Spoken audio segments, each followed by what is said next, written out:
The biggest update in the history of Fall Guys just got revealed. It's coming tomorrow as I'm uploading this and will revolutionize the game as we know it. It might already be out if you're a bit late. It's so big that it made me come back out of my 5-month-long retirement to start uploading and streaming regularly again. We've had big updates before, but this one's actually at the peak. Major updates to creative and the core game, preparations for mobile, an amazing looking fame pass, and much more. Strap in because we're diving into every detail now, starting with the brand new game mode being added, Explore. Now, we've had discovery for creative and we've had shuffle shows, but they've had their fair share of issues. A limited selection, sometimes matchmaking's a bit annoying, and of course time wasting beans.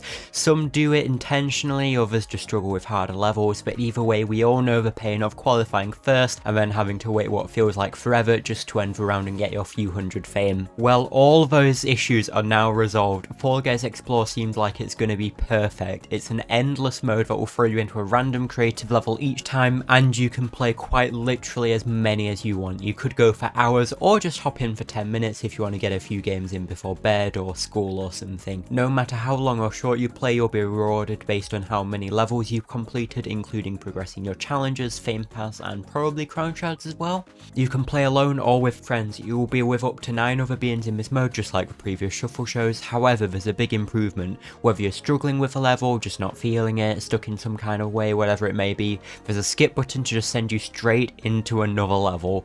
No need to wait for other players in your lobby, no need to leave the game and re-queue. You just press the skip button and you'll be thrown into the next round really fast. And as I mentioned, if you already qualified the round, but other beings are taking a bit too long for one reason or another, you can just go straight into the next one. You'll keep all your rewards, you'll keep the endless mode going. It's what I've always wanted, honestly. I love it. It's perfect, and Mediatonic knows this. They specifically say they've built this mode based on the feedback from the previous shuffle shows like Unexplored Adventures. The levels will also be endlessly selected by an algorithm looking at both the newest levels as well as the most liked rounds. So if you make a cool level, people should immediately start seeing it, and then if they really like it, it should appear even more. That's already really exciting, but there's a lot more in this update, so we've got to move on. We'll quick fire through a few other creative mode changes. Some are major, some are minor. So levels can go up to a 30-minute timer now instead of the old 10-minute limit, meaning for harder levels or if you just want to mess about, you've got more than enough time and shouldn't have to worry. And because of Explore, this won't make anything drag on since you can skip at any time. Okay, let's rapid fire through other creative updates. More stickers are being added, great for decoration and guiding beings.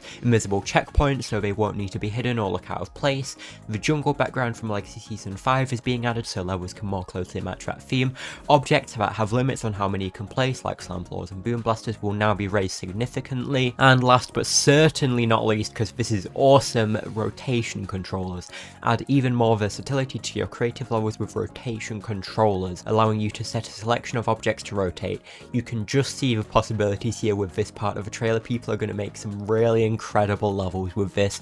And remember, even if you don't make creative levels yourself, any addition to creative will improve the quality of all the creative levels you see across Fall Guys, so any improvement is a huge W. Speaking of across Fall Guys though, there's a huge change to core shows. So throughout Fall Guys, solos has been through a lot. First it was called main show, then solo show, and now just solos. But starting with the Fall Forever update, it's going to be called Knockout Solos. Now, I was a bit skeptical when I first read this, but after reading further, this seems amazing to me. So Mediatonic definitely heard our feedback about round pools not changing often enough and games sort of feeling the same, very predictable, even with unvaults and new levels. To fix this, they'll be significantly refreshing the levels in Knockout on a regular basis. Knockout will have 32 players, 3 rounds, and a round pool of 40 levels from Mediatonic and creators. Rounds not currently in the Knockout game mode rotation will still be available to play in custom games.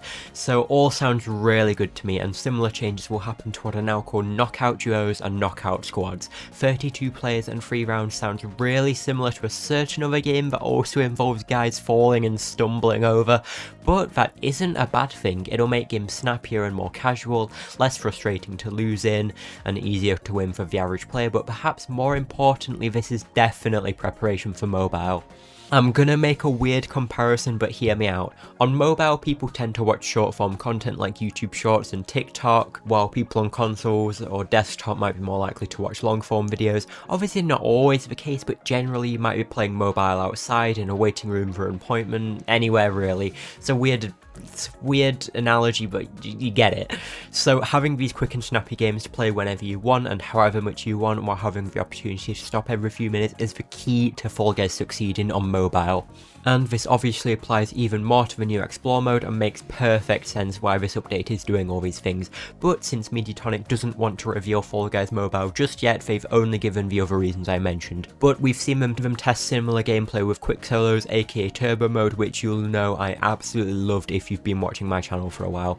Speaking of, I'm going to be making super frequent Fall Guys content again, streaming customs and going over every update, so make sure your notifications are turned on to not miss any of that. Moving on from that self-promo, because there's still a lot to talk about. We've got a couple new social features to work with and communicate with other players. First is the new social wheel featuring emoticons as well as quick phrases. You've probably seen other games with similar features, but basically it's a quick way to talk to other beings without standing still to use one of your 4 emotes. Really cool, and I'm sure absolutely none of these are going to be used in a sarcastic and toxic way. But more importantly is the other feature, piggyback mode. Now if someone is struggling, you can quite literally carry them to a win, or just piggyback for fun, it's up to you. There's a button to request help which will put an icon above your head for someone to pick you up and play the level with you on their back. This is actually one of the cutest things ever, and when either one of you is done, you can press a button again to hop off of their back and do it yourself again. So it's great to just get past the tricky part of a level, or you can just have them completely carry you if you really want.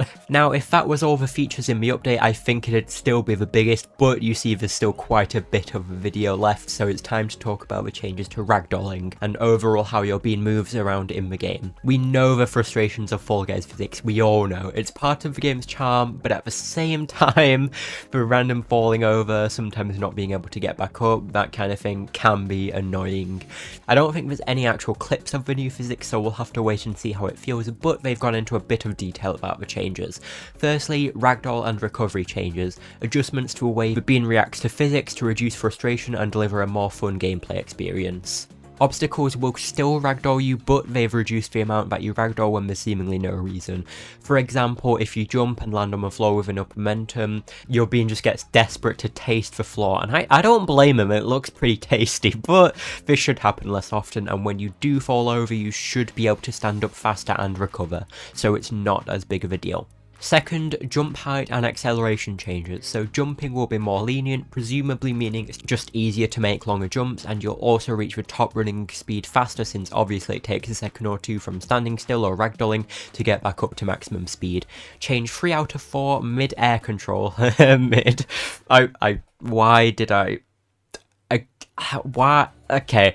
If you're being yeeted through the sky or just falling from a height, you should now have a bit more control over where your beam goes. Lastly, a landing target is an optional feature you can turn on or off in the settings, which will show you where your beam is going to go when you're making a big jump. I guess it might be similar to the indicator that shows under the ball in volleyball to show you where it's going. These are all interesting changes. Overall, they sound good to me, but I think they'll take some getting used to. Feel free to comment what you think, because I'd love to hear how everyone else feels. I promise I do read them all. As a side effect of these changes though, some jumps and skips might be possible that previously weren't. Some things that launch you like big yeetai and flippers may launch players different amounts than they used to. Some obstacles like padded walls have been resized to account for the extra height players might be able to gain. So if you've made creative levels in the past, it's worth checking them after the update rolls out to make sure there's no cheeky new skips, easy ways to cheese, and to make sure that the level's even still possible, especially if you have a gap that you need to yeet over or something like that.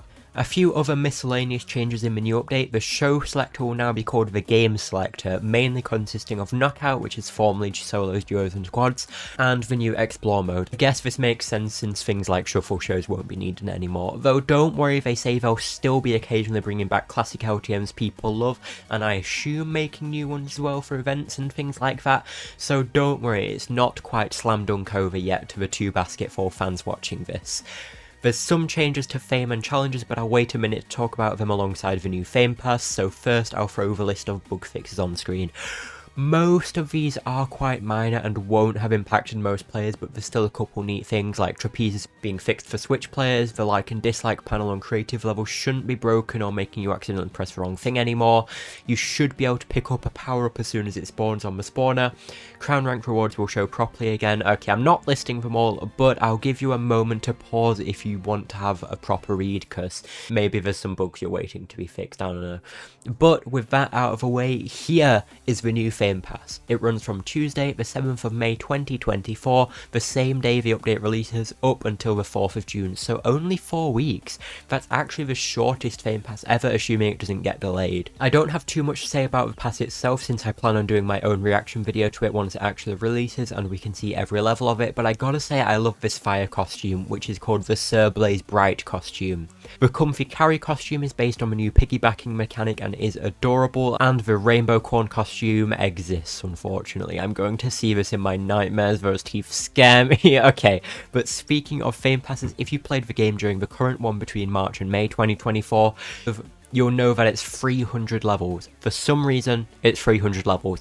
Most of them are just crown shards, really there's nothing after 40, which is why I didn't actually mind it. It was nice that even after finishing the main rewards, you could still earn millions of fame to get dozens upon dozens of extra crowns instead of literally earning nothing for playing the game outside of challenges and wins. But alas, this next Fame Pass is back down to 70 levels. Some people will rejoice at this and be happy, others might be like me and be a bit upset.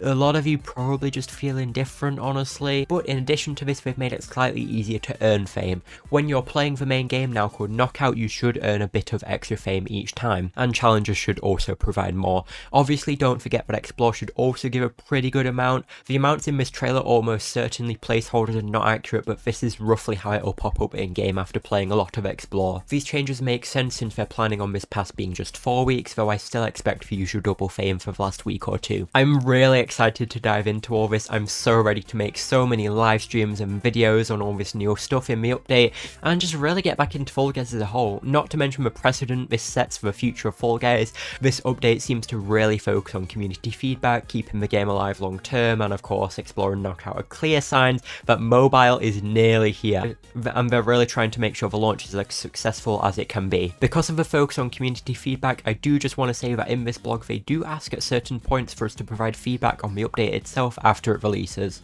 especially on stuff like the physics. Obviously feel free to tag the official Fall Guys social medias with feedback, but also feel free to let me know. I think we'll have quite a few things to discuss in future videos related to this update and all the changes it brings, and I'd love to have my own community's feedback in mind, especially with a good chance that Mediatonic could see some of these videos. Whether it's in YouTube comments, in my Discord, or in my Twitter replies, I'm just happy to hear all your thoughts on the big parts of this update, both right now and after it releases, after you've played it for a bit. Oh, and while we wait for the update, how about watching these videos to pass the time? I think you'll enjoy them.